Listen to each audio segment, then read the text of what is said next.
itu diberikan. Apanya tadi? Apa ini namanya? Rambu. Ya, misalnya bagus, namanya ya, betul. Ya. Oke, kita lanjut. Yang selanjutnya untuk tahap langkah ketiga, memahami pengembangan kurikulum operasional satuan pendidikan. Ini sedang digodok. Ya. Sedang digodok, nanti kepala sekolah bersama-sama satu gugus akan membicarakan ini. Karena ini ternyata kemarin juga banyak sekali materi tentang ini. Tidak ada kepala sekolah, tapi guru juga harus tahu bagaimana kurikulum yang kita kembangkan. Kurikulum, nah ini operasional satuan pendidikan. Terus yang keempat,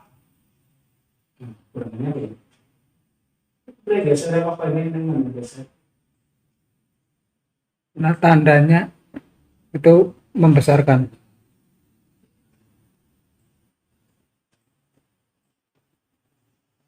Nah, tandanya itu. Langkah keempat, memahami pengembangan proyek penguatan profil pelajar. Pelajar. Ya. Di langkah-langkahnya ada ini sama dengan itu.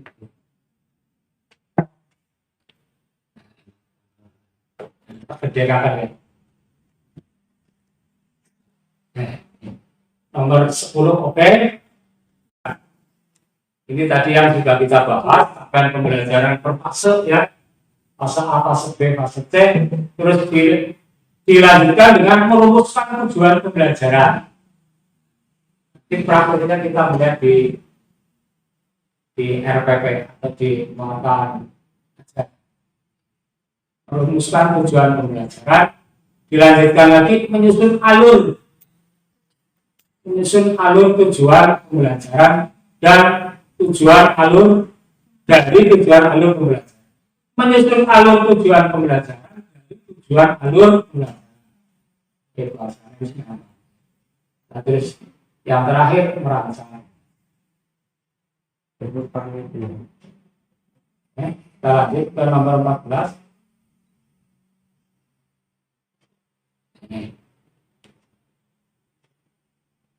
Ini menurut orang ya, di level knowledge kognitif, kemampuan kognitif menjadi tahapan-tahapan berikut. Ya, ini dibagi mengingat, memahami, mengaplikasikan, menganalisis, mengevaluasi, itu menciptakan. Sampai dengan menciptakan dia jadi menurut Anderson ini masih kognitif, kemampuan kognitif. Ya, sudah mencipta. Setelah super. Nomor 15. Yang namanya dia, nah, tingkat 1 dan seterusnya dibaca dewek oke, dibaca dewek. Ini teori-teori kayak gitu, angel.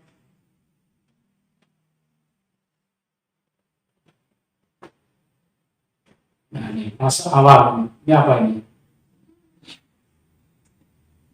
Kita proses kita fase awal, kemudian tujuan pembelajarannya apa? Tujuan pembelajaran 2, tujuan pembelajaran 3 dan seterusnya. Ini maksudnya tujuan pembelajaran itu merupakan gabungan TP1, TP2 dan seterusnya menghasilkan di fase awal dan fase akhir memang harus berbeda, berkembang. Tidak hanya tumbuh tapi kalau tumbuh sih program harus ganti. Kalau 17. Nah, ini untuk penilaian ini contoh mengelola nilai rapor. Jadi namanya anak-anak cukup apa ora? Cukup apa ora panas? Iya, masih ya.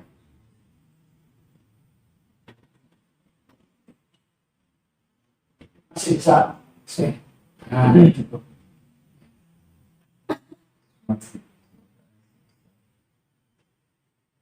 Ini namanya apa tadi? Asesmen. Jangan evaluasi, asesmen. Ini asesmen untuk peserta didik namanya Edo. Sumatif 1 nilainya sekian. Sumatif 2 sekian. Nah, sumatif itu yang dimaksud di sini sumatif yang sudah merupakan gabungan dari sumatif dan formatif. Jadi namanya nilai akhir seharusnya. Ini pasti contohnya sumatif.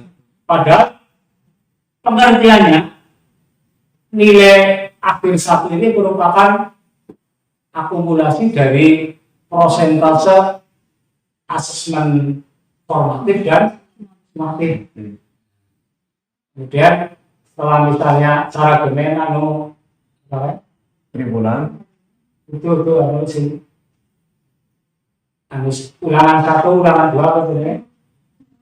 Penilaian harian. Penilaian buat harian yang tribulan 1 tetap capaian pembelajaran apa tadinya? KD. Oh, kan. Dan ini KD 1, ini KD 2, ini KD 3. Terus NA sumatif ini rata-rata ya.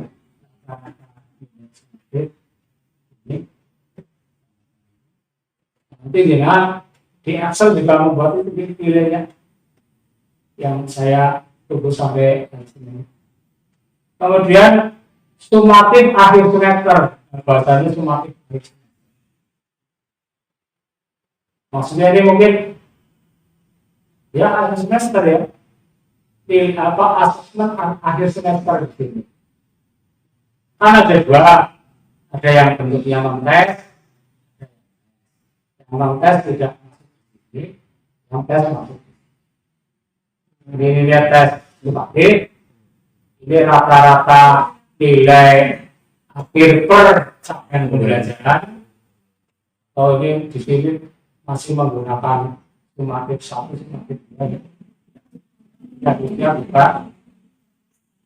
Kemudian langsung dirata-ratakan nilai rapor apa ini rata plus akhir semester rata ini Ya, dan ini ya, jadi ya. Berarti bobotnya sama ya. Jajar hitung 78 tambah 75 dibagi 2.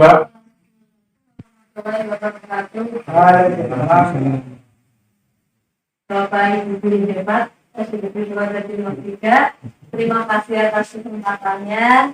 Di sini saya akan mencoba mempresentasikan RPP kurikulum yang baru. Kita sama-sama belajar ya Bapak Ibu. Ya karena juga saya masih belum begitu paham. Untuk RPP-nya ini kelas 4 mata pelajaran PKN, Pendidikan Pancasila dan Kewarganegaraan.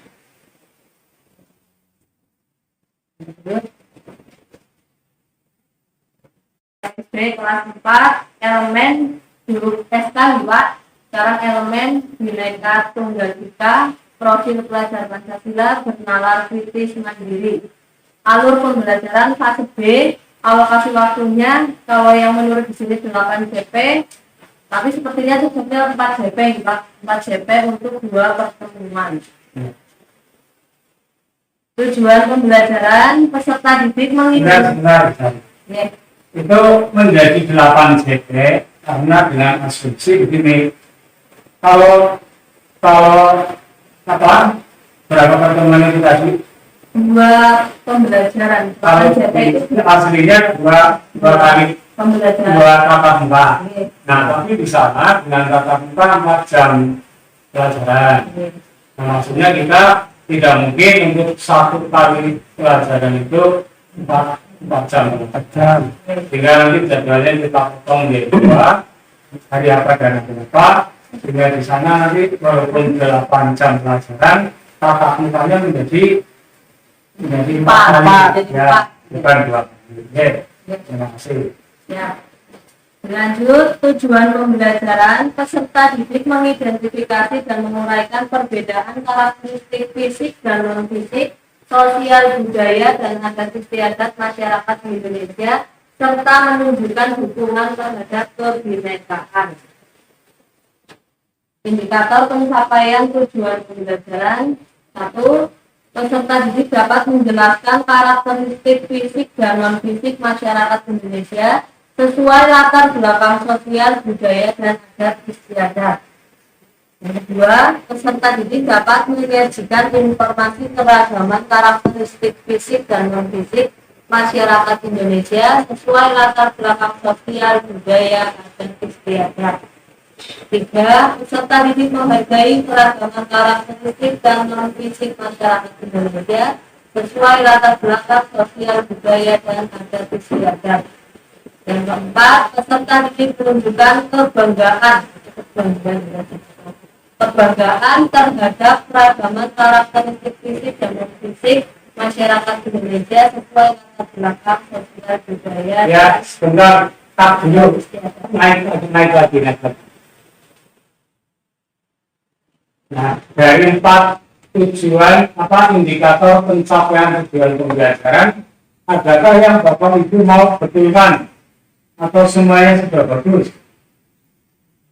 Ingat, dari zaman dulu sampai sekarang yang namanya indikator harus menggunakan kata kerja operasional. Tanda-tandanya ya bisa dilakukan. Terus menggunakan kata kerja operasional biasanya, coba perhatikan itu dari itu. Yang menunjukkan sudah. Yang pertama menjelaskan, bisa ya? Bisa. Oke, yang kedua menyajikan. Bisa.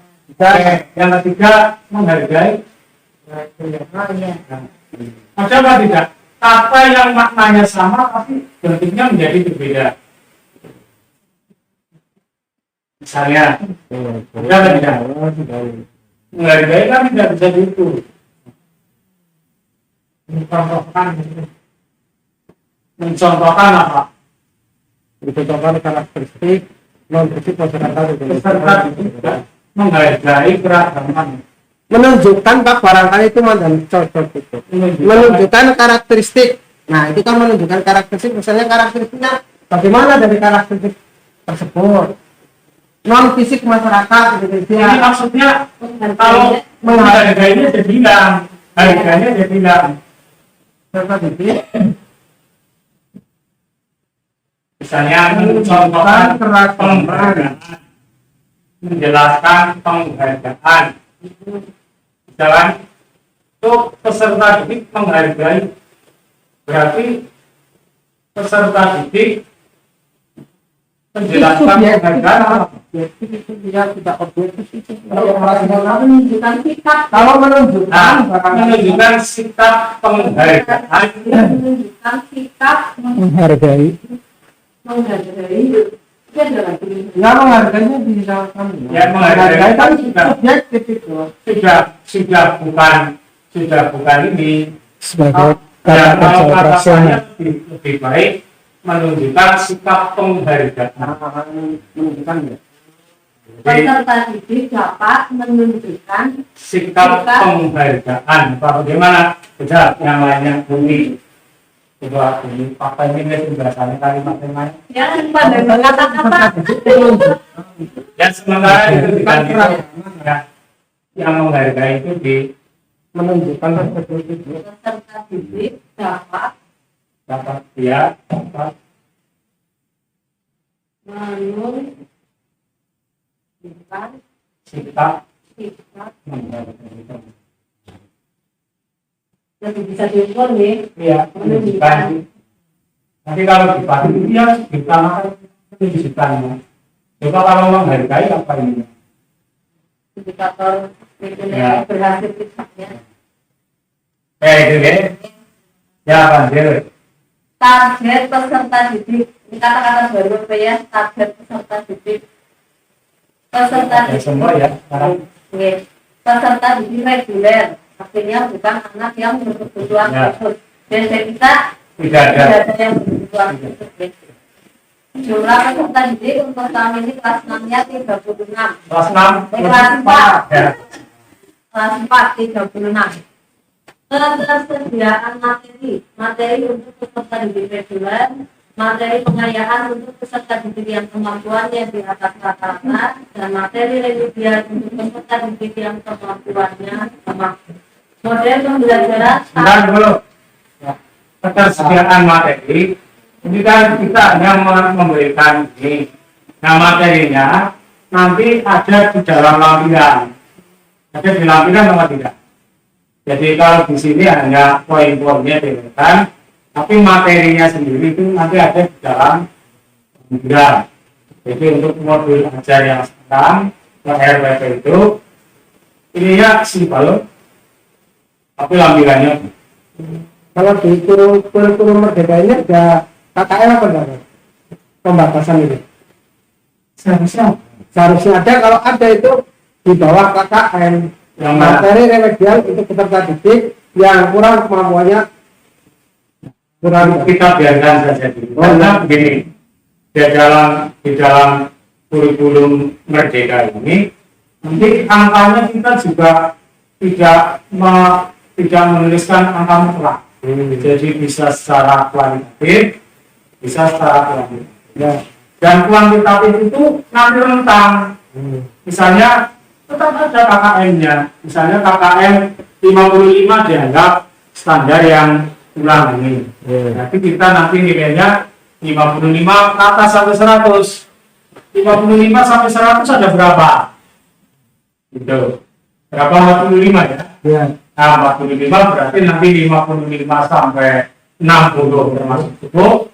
61 sampai 75 apa 85 ya? 55 berarti itu 60 ya. 61 sampai 70. Oh, kamu jadi Ya, setelah itu coba rentang 45. 45 dibagi kan 15 ya. Kalau 55 tambah 15 70. Nah itu yang jadi nanti 55 sampai 70 termasuk kategori cukup, terus 71 sampai 85 termasuk kategori baik, 86 sampai 100 termasuk kategori sangat baik. Ya, tapi nanti prakteknya apa yang kemarin ya, seperti itu ya, sekarang yang 80 dengan 75 kan nanti sudah bisa menentukan posisi di dalam kelas. Tapi di sana ternyata sekarang tidak bisa. Yang penting anak tidak ada. Ya akhirnya ke depan barangkali tidak peralih tujuan. Ya, itu mungkin bisa. Dan tidak ada anak tinggal kelas. Karena nantinya yang di bawah, misalnya kita sudah menentukan 55, yang nanti diadakan religi itu tadi sampai dengan siswa mendapatkan nilai yang minimal itu tetap bakal ada gitu. Oke, ini saya sambil berjalan dengan model asesmen atau penilaian individu dan asesmen atau penilaian kelompok. nah ini sebentar. Ini yang asesmen ini yang tadi sudah kita sampaikan. Asesmen itu ada dua, asesmen formatif dan asesmen summatif. Asesmen formatif itu yang dilakukan oleh guru beserta siswa, kalau summatif yang dilakukan oleh. Kemudian komposisinya, bobotnya, asesmen formatif lebih besar, lebih tinggi bobotnya daripada yang asesmen summatif. Oke, ya dulu. Deskripsi umum kegiatan pembelajaran, pengaturan peserta didik, Satu, kegiatan berkelompok, kegiatan berpasangan, dan kegiatan individu. Untuk metodenya, metode wawancara, diskusi, dan presentasi. Materi, Nah, ini materinya ada kan? ya. Materi 1, keragaman karakteristik fisik masyarakat Indonesia sesuai latar belakang sosial, budaya, dan adat istiadat. Dari sisi tubuh, rumah tangga, pakaian adat, masyarakat, dan lain-lain. Nah, ini sebaiknya juga ditambahkan, jadi tidak dari sisi tubuh, rumah adat, dari wajah itu tidak masuk. Nanti diambilkan dari buku pembelajar, itu pembelajar yang tinggalnya kan buku paket, kalau itu buku yang paket kan itu juga. Oke, berlanjut terus. Surat sebagai karakteristik fisik masyarakat Indonesia seperti kebiasaan, upacara adat, bahasa, serta kesehatan sesuai latar belakang sosial, budaya, dan adat istiadat. Sarana dan sarana atau alat pembelajaran. 1, komputer atau laptop atau televisi. 2, poster atau gambar tentang suatu daerah. 3, video keanekaragaman